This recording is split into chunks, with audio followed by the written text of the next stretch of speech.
Joseph et Li Wei ont bien entendu eu droit à un interrogatoire détaillé mené par un gendarme précis mais bienveillant.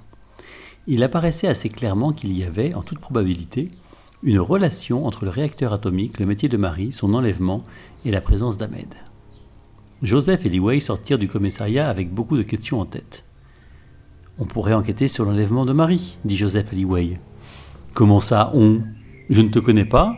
Et puis la police a déjà commencé à enquêter sur sa disparition. »« À deux, on sera plus discret, et puis je l'aimais. » À ces mots, elle se dit que ce ne serait peut-être pas une très mauvaise idée. Et puis, elle ne faisait pas trop confiance à la police. « D'accord. Nous chercherons chacun de notre côté, puis nous rassemblerons nos idées, dit Li Wei. Cool. J'ai toujours rêvé de partir à l'aventure. Je te propose de commencer par le musée.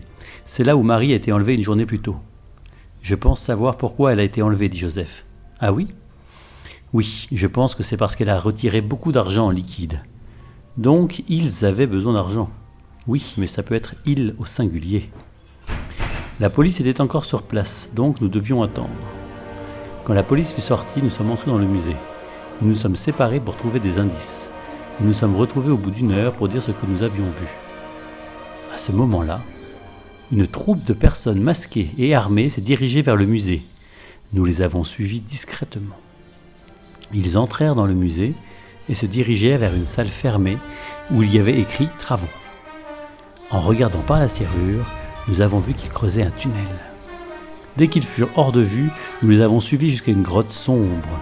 Là, ils avaient allumé leur lanterne et, pelle à la main, ils descendirent dans cette profonde grotte.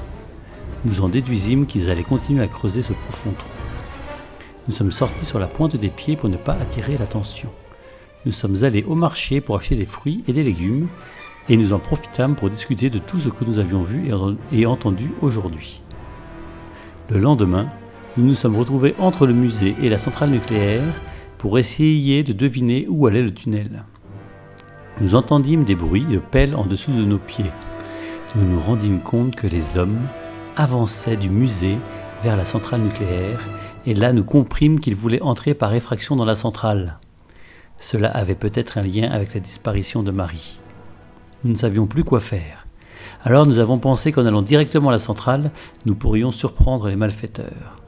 Mais à l'entrée, les gardes n'ont pas voulu nous laisser passer malgré nos excuses. Ils nous dirent qu'on le leur avait déjà fait hier. Donc les malfaiteurs avaient utilisé la même excuse que nous et ils voulaient réellement entrer dans la centrale nucléaire. Tout s'expliquait. On pourrait aller voir à l'intérieur de cette sombre grotte, dit Joseph. Oui, mais ils doivent encore être dans le tunnel. Nous pouvons attendre qu'ils partent pour rentrer dans le tunnel et voir ce qu'ils font. Quand nous les vîmes sortir du musée, nous y sommes entrés en espérant que toute la bande était bien partie. Nous sommes donc entrés sur la pointe des pieds. Il y avait des gros creux à certains endroits. Nous n'y voyions rien, car nous ne voulions pas attirer l'attention. Soudain, un petit éboulis tomba devant leurs pieds. Ils se dirent qu'il y avait peut-être un énorme creux devant eux. Ils cherchèrent un passage étroit qui mènerait vers l'extérieur, mais en vain. Ils découvrirent un bouton accroché au mur de pierre et en appuyant dessus, une vive lumière éclaira cette énorme pièce. Ils virent un spectacle inouï.